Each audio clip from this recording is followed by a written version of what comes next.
Hello everyone, this is Priyanka Kumar and welcome once again to my channel.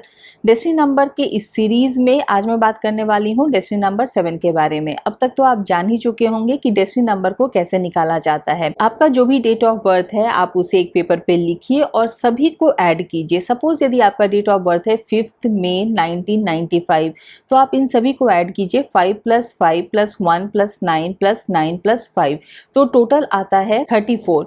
अब आप इसे भी आपस में ऐड कीजिए क्योंकि हम न्यूमरोलॉजी में सिर्फ 1 to 9 तक नंबर ही कंसीडर करते हैं, तो इसीलिए आपको उसे रिड्यूस करके सिंगल डिजिट पर लाना होगा। तो इस 34 को आपको ऐड करना है 3 + 4 विच इक्वल्स टू 7।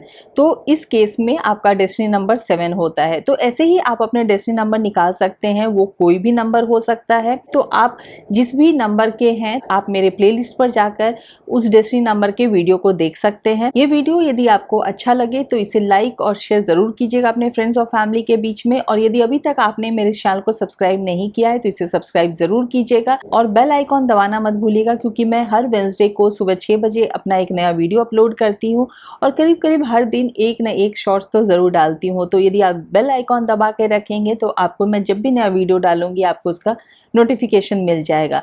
यदि आप मुझसे कंसल्ट करना चाहते हैं न्यूमरोलॉजी के लिए तो आप मेरे वेबसाइट numberworks.com के थ्रू या फिर मेरे व्हाट्सएप नंबर के थ्रू आप मुझसे कंसल्ट भी कर सकते हैं। तो आइए इस वीडियो को शुरू करती हूँ डेस्टिनी नंबर 7 के बारे में। तो डेस्टिनी नंबर 7 के जो लोग होते हैं उनका रूलिंग प्लैनेट होता है नेपच्यून। यदि एस्ट्रोलॉजिकली बताऊं तो केतु होता है।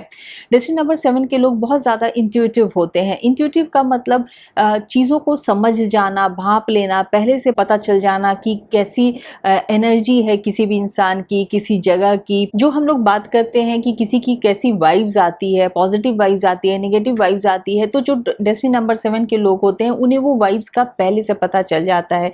किसी भी सिचुएशन के बारे में, किसी भी इंसान के बारे में वो बहुत जल्दी समझ जाते हैं।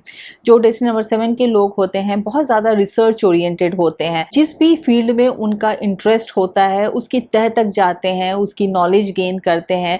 ऐसा नहीं कि वो सुपरफिशियल नॉलेज से खुश हो जाते हैं, चाहे वो एकेडमिक्स में हो या किसी और फील्ड में हो।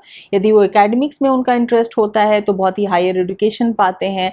हो सकता है वो पीएचडी करें, डॉक्टरेट करें, उन्हें पढ़ाई में बहुत ज़्यादा मन लगे, किसी भी एक सब्जेक्ट की वो पूरी तह तक जाएं और उसकी रिसर्च करें।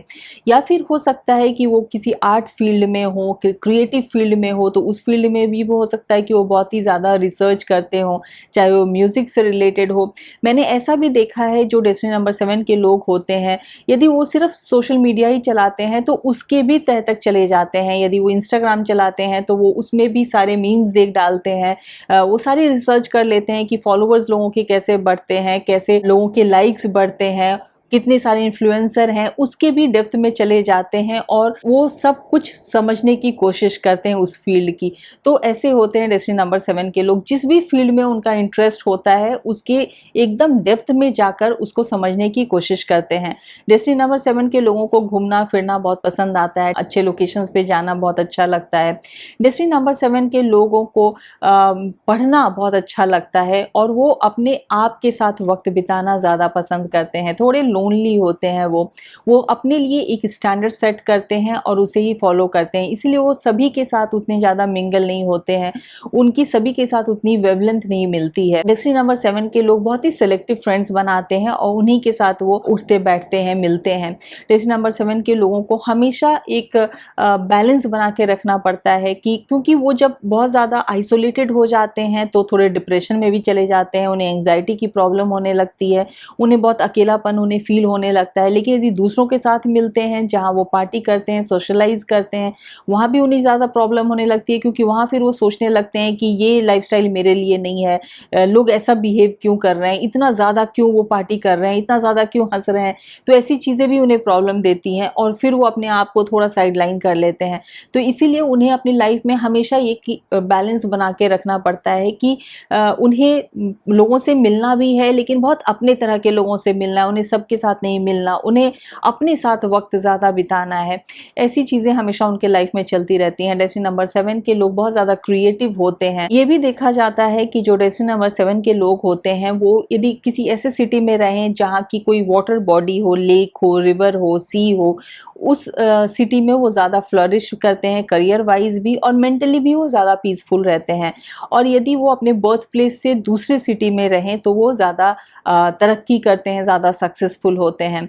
अब मैं बात करती हूँ डेस्टिनी नंबर 7 के हेल्थ इश्यूज़ के बारे में। तो उनके हेल्थ भी उन्हें सर्दी जुकाम ऐसी प्रॉब्लम्स के साथ साथ उन्हें थायराइड प्रॉब्लम अक्सर देखा जाता है कि जिन्हें डेस्टिनी नंबर 7 के लोग होते हैं उनमें कभी ना कभी थायराइड की इश्यूज होते हैं, उन्हें स्किन से रिलेटेड कुछ प्रॉब्लम होती है।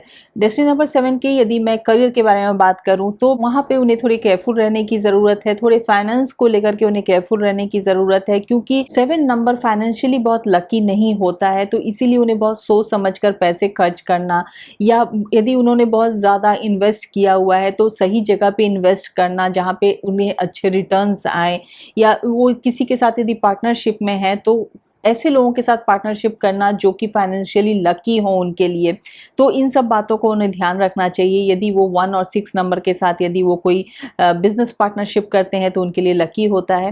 करियर में यदि मैं और करियर ऑप्शंस की मैं यदि बात करूं तो यदि वो कुछ राइटिंग से रिलेटेड काम करते हैं उसमें वो बहुत अच्छा करते हैं, कोई भी क्रिएटिव फील्ड से यदि जुड़ा हुआ काम करते हैं उसमें बहुत अच्छा करते हैं, रिसर्च से जुड़ा हुआ काम जैसा मैंने आपको पहले भी कहा था कि उसमें यदि वो काम करते हैं तो वो बहुत अच्छा करते हैं, फील्ड से जुड़ा हुआ यदि कोई वो काम करते हैं तो उसमें भी वो बहुत अच्छा करते हैं। यदि आप कॉर्पोरेट ऑफिस में हैं तो R&D डिपार्टमेंट में भी आप काम करते हैं तो आप ज़्यादा फ्लरिश करते हैं। ऐसे तो हर इंसान किसी भी एरिया में एक्सप्लोर कर सकता है जहां भी उसे अपॉर्चुनिटी मिली, लेकिन जहां आपका इंटरेस्ट होता है, जो आपकी कोर पर्सनैलिटी होती है, यदि उससे जुड़ा हुआ यदि आप कोई काम करते हैं तो ऑब्वियसली उसमें आपका ज़्यादा मन लगता है, आप ज़्यादा अपना 100% देते हैं, ज़्यादा हार्ड वर्क करते हैं, एफर्टलेसली काम करते हैं और वहाँ सक्सेस भी आपको ज़्यादा मिलता है। करियर से जुड़ी हुई एक और बात है कि आपकी लाइफ में कुछ चैलेंजेस हमेशा आते रहते हैं, बहुत सारे इंटरवेंशंस होते हैं, बहुत सारे ऑप्शंस आपके पास खुले रहते हैं, आप बहुत सारी चीज़ों को एक्सप्लोर करना चाहते हैं, लेकिन आपको एक फोकस बनाकर रखने की बहुत ज़रूरत है, आपको एक डिफाइंड गोल की बहुत ज़रूरत है।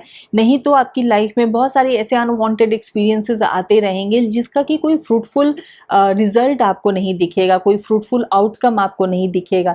इसीलिए इम्पॉर्टेंट है कि आप अपना एक गोल बनाएं और बहुत फोकस्ड रहें उस गोल पे, तभी आप अपनी लाइफ में सक्सेसफुल हो सकते हैं। आप सोचते बहुत ज़्यादा हैं, आप डाउट बहुत ज़्यादा करते हैं, तो आप उस चीज़ से भी बचें। आप सेल्फ डाउट और दूसरों पे भी डाउट करते हैं कि वो कहीं मेरे बारे में तो बात नहीं कर रहा, वो कहीं मेरे से रिलेटेड कुछ तो नहीं कर रहा, वो मेरे अगेंस्ट कुछ तो नहीं कर रहा।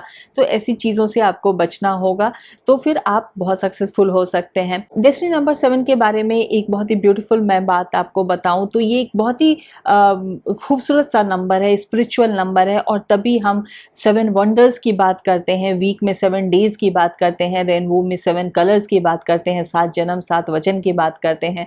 तो इतना ही ब्यूटीफुल नंबर है ये। तो इसकी यदि आप एनर्जी को समझ जाते हैं, इसकी ट्रू मीनिंग को समझ जाते हैं, इसकी एसेंस को यदि आप समझ जाते हैं, तो यही आपका हेल्पफुल टिप है कि यदि आप इसे अपनी लाइफ में इनकॉर्पोरेट कर लेते हैं, लाइफ में फॉलो करते हैं, तो फिर आपको बाकी के सारे प्लैनेट्स की आपको पॉजिटिव एनर्जी मिलती है, बाकी के सारे नंबर्स की आपको पॉजिटिव एनर्जी मिलती है, जो भी उसके पॉजिटिव ट्रेट्स होते हैं वो आपके अंदर आते हैं। तो जो डेस्टिनी नंबर 7 के लोग होते हैं उनके लिए ये बहुत इंपॉर्टेंट है कि आप यदि जो भी काम कर रहे हैं उसमें आप अपना 100% दें, आप हार्ड वर्क करें, लेकिन कभी भी उसके आउटकम से आप अपने आप को अटैच मत करके रखिए, क्योंकि नंबर 7 डिटैचमेंट का नंबर है, मोक्ष का नंबर है।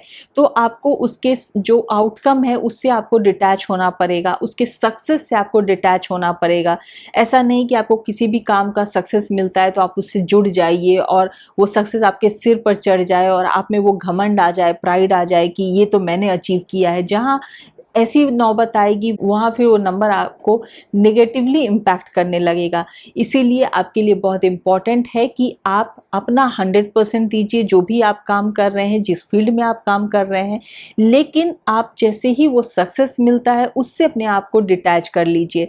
कोई एक्सपेक्टेशन मत रखिए, ना तो किसी सिचुएशन से, ना तो किसी इंसान से, किसी भी तरीके का एक्सपेक्टेशन आपको नहीं रखना है। इसका मैं एक आपको बहुत ही सिंपल सा एग्जाम्पल दे रही हूँ सो दैट कि आप उस सिचुएशन से रिलेट कर पाएँ कि मैं आपको क्या कहना चाह रही हूँ। जो महेंद्र सिंह धोनी है वो इंडियन क्रिकेट टीम के बहुत ही सफल, बहुत ही सक्सेसफुल कैप्टन रह चुके हैं। उनका डेट ऑफ बर्थ 7 जुलाई आता है। वो नंबर 7 के हैं और नंबर 7 का ये एक ट्रेट नहीं होता है लीडरशिप क्वालिटी, लेकिन फिर भी उन्होंने लीडरशिप क्वालिटी दिखाई है और बहुत ही सक्सेसफुली उन्होंने ये क्वालिटी दिखाई है। तो ये एक बात हो सकती है कि कैसे वो नंबर 7 के हैं लेकिन उनके अंदर लीडरशिप क्वालिटी आती है। वहीं ये बात आती है कि यदि आप 7 के कोर मीनिंग को समझ जाते हैं तो बाकी के सारे प्लैनेट्स आपको पॉजिटिवली इम्पैक्ट करने लगेंगे और उनकी सारी पॉजिटिव क्वालिटी आपके अंदर आ जाएगी।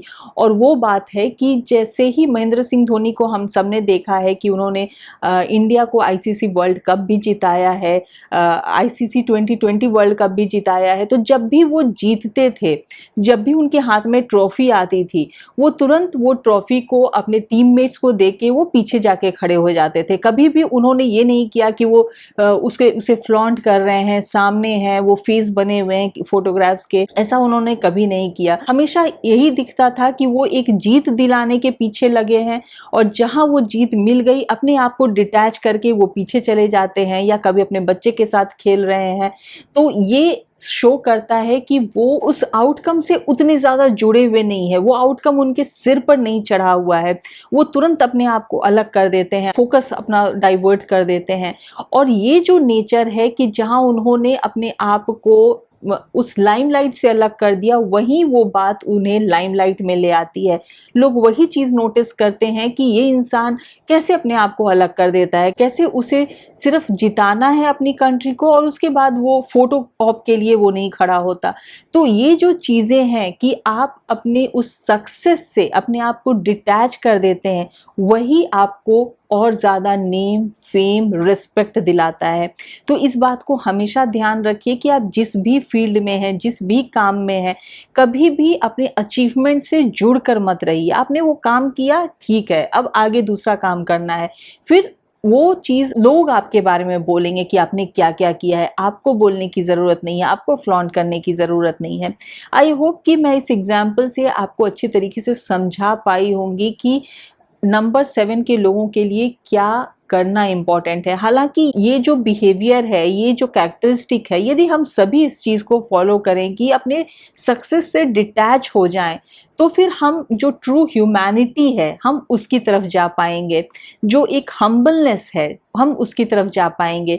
लेकिन बाकी के नंबर्स को तो फॉलो करना ही चाहिए, लेकिन नंबर 7 के लिए ये बहुत इंपॉर्टेंट है इस बात को फॉलो करना। इसके साथ ही कुछ बहुत ही जो जनरल बातें हैं, आपको डार्क कलर्स अवॉइड करने हैं, आपको लाइट कलर्स पहनना चाहिए ताकि आप ज़्यादा सोचें नहीं, किसी भी चीज़ के बारे में ज़्यादा परेशान नहीं हो, पास्ट के बारे में नहीं ज़्यादा सोचें। क्योंकि जब आप डार्क कलर्स पहनते हैं या अपने रूम में, अपने घर में ज़्यादा डार्क कलर्स के अपॉजिटिव वगैरह डालते हैं तो वो और हैवीनेस लाता है आपके माइंड में, आपकी सराउंडिंग में। तो इससे आप ज़्यादा सोचते हैं, तो इसीलिए आप डार्क कलर्स को अवॉइड करें। यदि पॉसिबल हो तो आप स्ट्रीट डॉग्स को आप खाना खिला सकते हैं, या आप यदि पेट रखते हैं तो आप उनकी सेवा करें, उन्हें अपने हाथ से खाना खिलाएं, ये भी आपके लिए बेनिफिशियल होता है। आपके लिए मेडिटेशन बहुत इंपॉर्टेंट है। किसी भी तरीके का कोई भी योगा करें, प्राणायाम करें, मेडिटेशन करें या नहीं तो वर्कआउट करें, जिससे कि आपका माइंड भी पीसफुल रहे। ये आपके लिए बहुत इंपॉर्टेंट है क्योंकि हमेशा आपका माइंड कुछ ना कुछ सोचता रहता है, आप कहीं ना कहीं इन्वॉल्व रहते हैं, तो इसीलिए आपको अपने माइंड को काम करना बहुत इंपॉर्टेंट है। तो आई होप कि आपको ये वीडियो अच्छा लगा होगा, यूजफुल लगा होगा। यदि आपको ये वीडियो अच्छा लगा हो तो इसे लाइक और शेयर जरूर कीजिएगा। अपने व्यूज नीचे कमेंट बॉक्स में लिखिएगा। और यदि आप मुझसे कंसल्ट करना चाहते हैं न्यूमरोलॉजी के लिए, अपना न्यूमरोलॉजी रिपोर्ट बनवाना चाहते हैं, तो मेरे वेबसाइट numberworks.com के थ्रू या फिर मेरे व्हाट्सएप नंबर के थ्रू आप मुझसे कंसल्ट कर सकते हैं। मैं नेक्स्ट वीडियो में फिर आपसे मिलूंगी। Till then take very good care of yourself and thank you for watching.